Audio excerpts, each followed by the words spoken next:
Pour eux, je vous demande un moment de silence et de recueillement.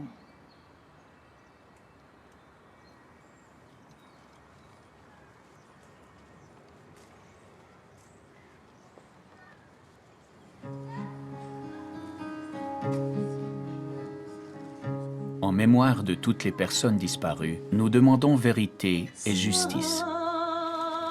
Le Jardin des disparus de Meyrin est un lieu de mémoire érigé en l'honneur des victimes de la disparition forcée dans le monde. Le Jardin des disparus est aussi un lieu de rencontre, de réflexion et d'échange. Un lieu d'information et d'action pour toutes les personnes touchées ou concernées par la question de la disparition forcée.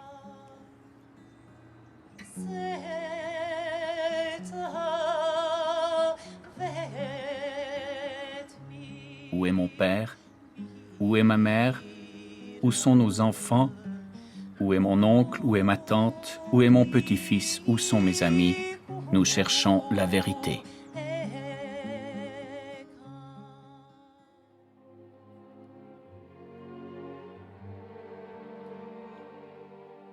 Une disparition forcée se produit quand une organisation, le plus souvent un État, fait disparaître une ou plusieurs personnes par le meurtre ou la séquestration, tout en niant avoir arrêté la personne ou avoir connaissance d'où elle se trouverait. La disparition forcée s'est pratiquée et se pratique encore dans de nombreux pays dans le monde entier.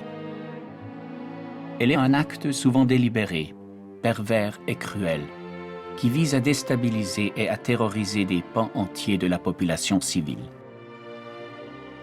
Son impact terrible peut se répercuter sur bon nombre de générations.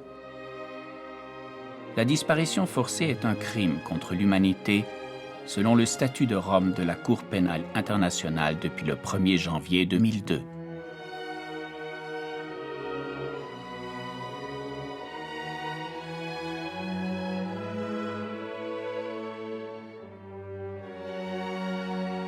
Novembre 1999. À l'initiative d'une habitante de Meyrin rescapée d'un centre de détention clandestin argentin, les autorités communales acceptent de créer un lieu de mémoire à Meyrin. Février 2000, assemblée constitutive de l'association Jardin des disparus à Meyrin. 7 octobre 2000.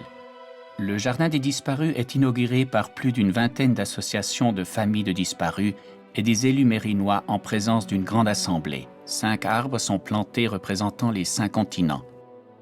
L'année d'après, un 6e arbre est amené représentant les droits humains.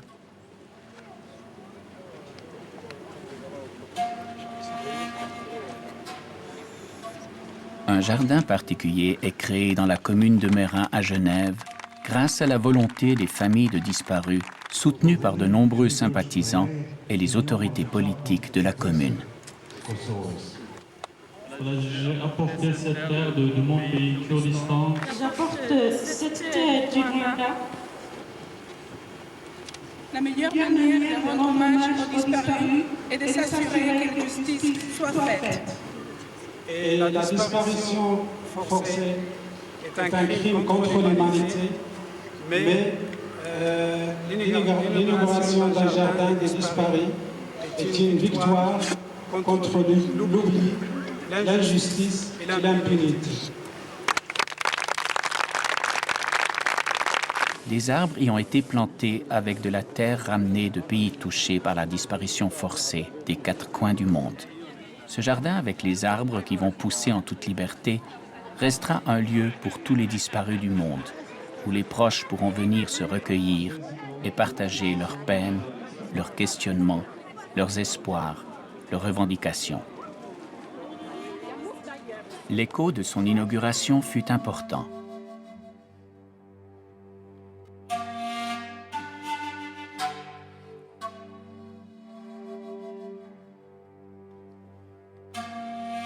Chacun de nous apportait une poignée de terre, il disait une phrase.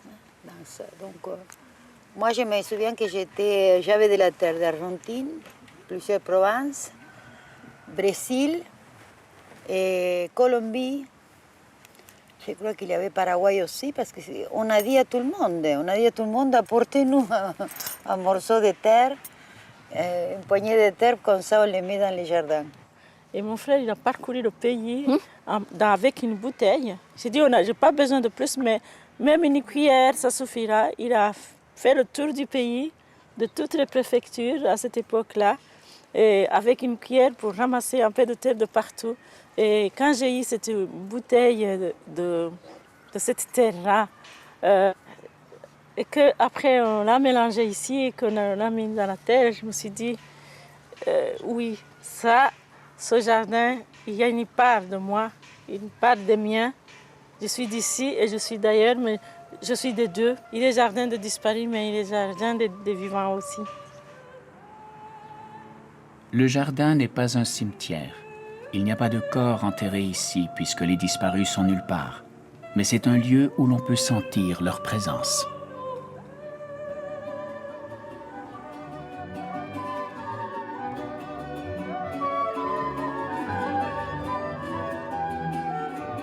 « 27 mai 1982. Première manifestation silencieuse pour les disparus d'Amérique latine devant la compagnie aérienne Aerolíneas Argentinas. Entre 1982 et 1992, plus de 120 manifestations silencieuses ont lieu chaque dernier jeudi du mois à Genève.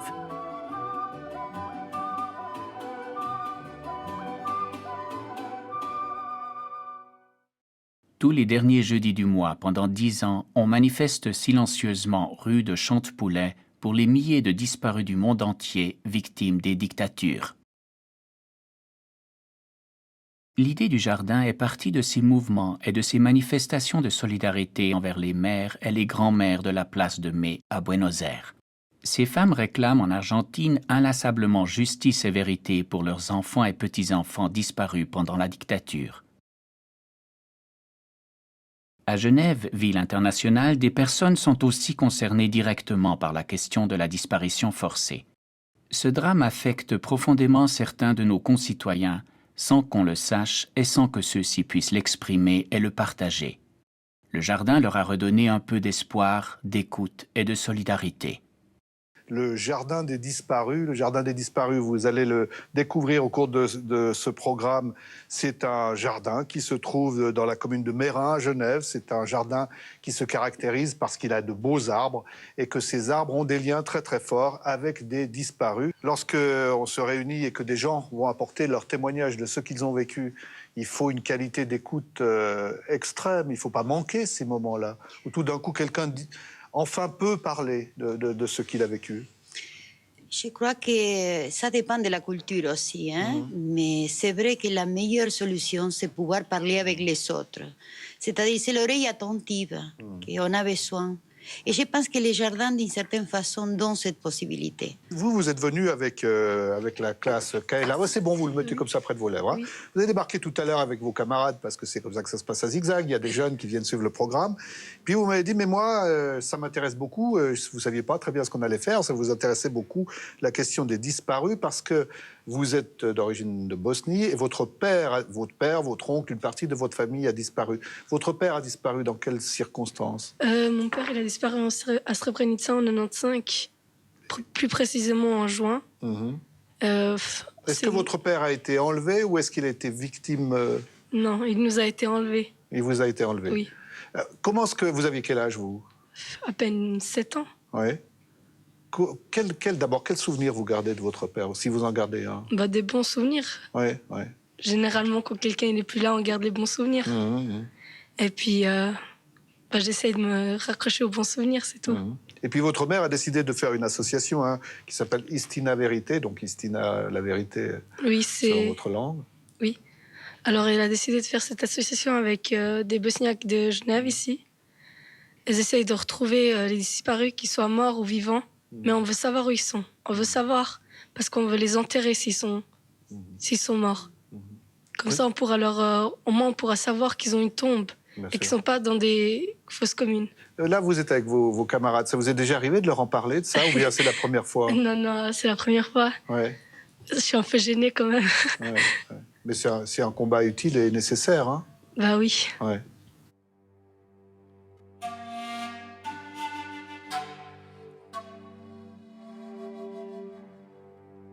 En 2001, cérémonie pour les disparus du Rwanda.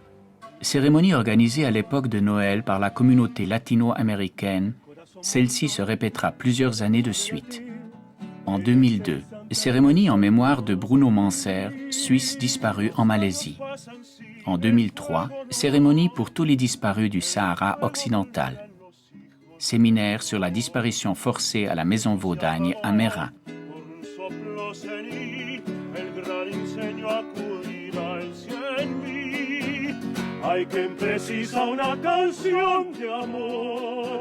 Le Jardin des disparus accueille depuis sa création des célébrations diverses organisées avec les associations de familles de disparus de toute origine pour commémorer des événements douloureux liés à leur histoire.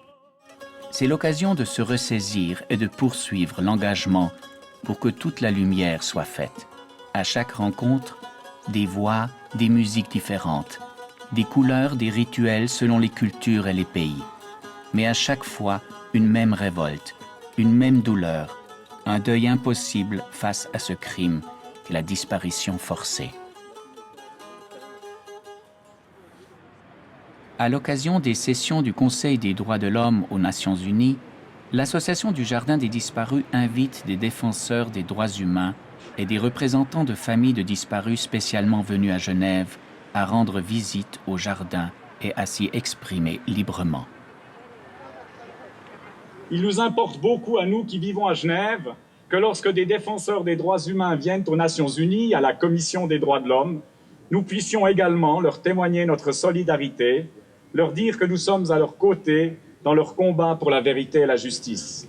Le Jardin des disparus est un lieu de rassemblement, de réunion, parce qu'au-delà de nos origines diverses, de nos parcours de vie différents, nous aspirons aux mêmes valeurs universelles de respect de la vie, de liberté et de justice. Des séminaires, des débats sont aussi organisés par le Jardin des disparus. Ainsi, cette rencontre avec le psychiatre Jean-Claude Métraud à la Maison Vaudagne qui fut un moment particulièrement émouvant, où pour la première fois certaines personnes ont pu exprimer et partager leur expérience. Le fait de se rencontrer, c'est déjà aussi poser un acte, comme vous en avez déjà posé beaucoup depuis fort longtemps dans toutes vos communautés, ici à Mérin, Jardin des disparus, etc. Et qu'on n'est pas là simplement pour parler du passé, on est là aussi, tout acte agit sur le devenir. J'aimerais bien que celui-ci puisse aussi en être. Pour notre génération, les personnes qui sont plus ou moins touchées, l'intégration c'est très bien, mais ça favorise aussi pas mal le détachement de ce qu'on a vécu. Et je veux juste partager un petit peu des histoires pour essayer de reconstruire un petit peu les racines. Le silence, c'est secret qui portent les familles parce qu'ils ne sont pas compris justement que c'est en parlant qu'on peut, non, mais on peut parler s'il y a un partage, c'est ça que je veux dire.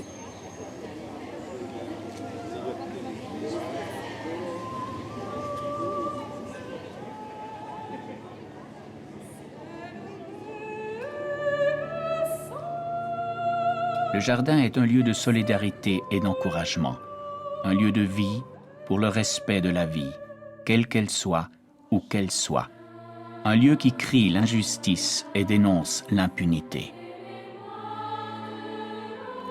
Il y a solidaire vers l'extérieur, mais il y a une partie de solidarité très intime, hein, de se mettre ensemble, de ne pas combattre la solitude, combattre aussi les moments de douleur et de souffrance, hein, parce qu'on est pris dans des situations de désespoir par moments, ou de manque d'espoir pour l'avenir. Et dans toutes ces démarches et ces recherches, on a besoin aussi de pouvoir se sentir soutenu. Et ça, c'est aussi une chose qui permet le partage entre les personnes qui ont vécu ou les personnes qui se sont associées.